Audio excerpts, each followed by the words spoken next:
आजच्या बैठकीमध्ये महापौर पदासंदर्भात माननीय नितीनजी हे आमचे नेते आणि मार्गदर्शक आहेत. त्याच्यामुळे आता ज्या काही महापौराच्या निवडणुका आहेत त्या संदर्भात त्यांच्याशी चर्चा झाली आहे. चर्चेअनुरूप त्या संदर्भातली एक रूपरेषा ही ठरवण्यात आलेली आहे.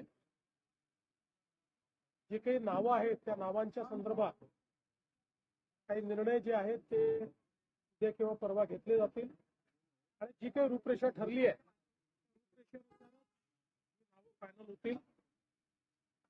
आमचे जे काही महानगराचे अध्यक्ष आहेत, आमदार आहेत, हे मिळून त्या संदर्भात अंतिम निर्णय करतील. नागपूरचं काय सांगाल? इतर ठिकाणी ज्या पद्धतीनं समीकरण दिसत आहे त्या ठिकाणी काही चर्चा झाली का? बाकी ठिकाणी ओव्हरऑल चर्चा झालेली आहे.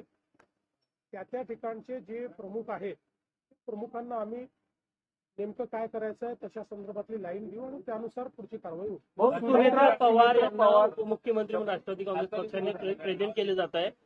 शपथविधीची चर्चा आहे की कुठलाही निर्णय जो काही घ्यायचा असेल तो राष्ट्रवादी काँग्रेस पक्ष घेईल आणि राष्ट्रवादी काँग्रेस पक्ष जो निर्णय घेईल त्याच्या पाठीशी आम्ही उभे राहू, सरकार म्हणून आणि भारतीय जनता पार्टी. त्यामुळे मी आता आपल्याला एवढंच सांगू शकतो की अजितदादांचं कुटुंब असेल किंवा राष्ट्रवादी काँग्रेस पक्ष असेल याच्या पाठीशी आम्ही पूर्णपणे उभे आहोत.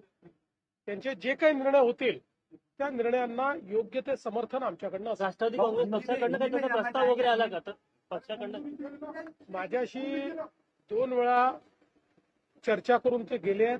त्या चर्चेमध्ये त्यांनी त्यांची काय कार्यपद्धती आहे, काय काय ऑप्शन्स आहेत या संदर्भात त्यांनी चर्चा केलेली आहे. मात्र अंतिम निर्णय जो काही असेल तो त्यांचा पक्ष घेईल. त्यामुळे त्या संदर्भात मी बोलणं हे योग्य होणार नाही. शपथविधी उद्या होण्याची शक्यता आहे का?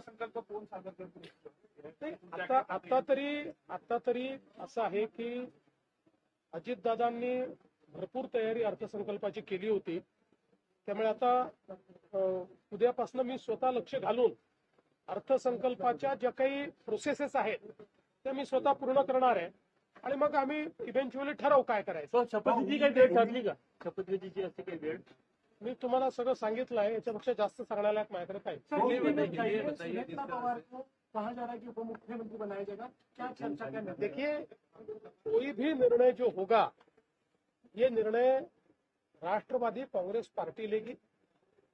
राष्ट्रवादी कांग्रेस पार्टी जो निर्णय लेगी हम उसके साथ खड़े रहेंगे, चाहे वो अजीत पवार जी का परिवार हो या राष्ट्रवादी कांग्रेस पार्टी हो. इनके साथ पूरी ताकत के साथ सरकार के रूप में और भारतीय जनता पार्टी के रूप में हम खड़े. सर, उनके नेता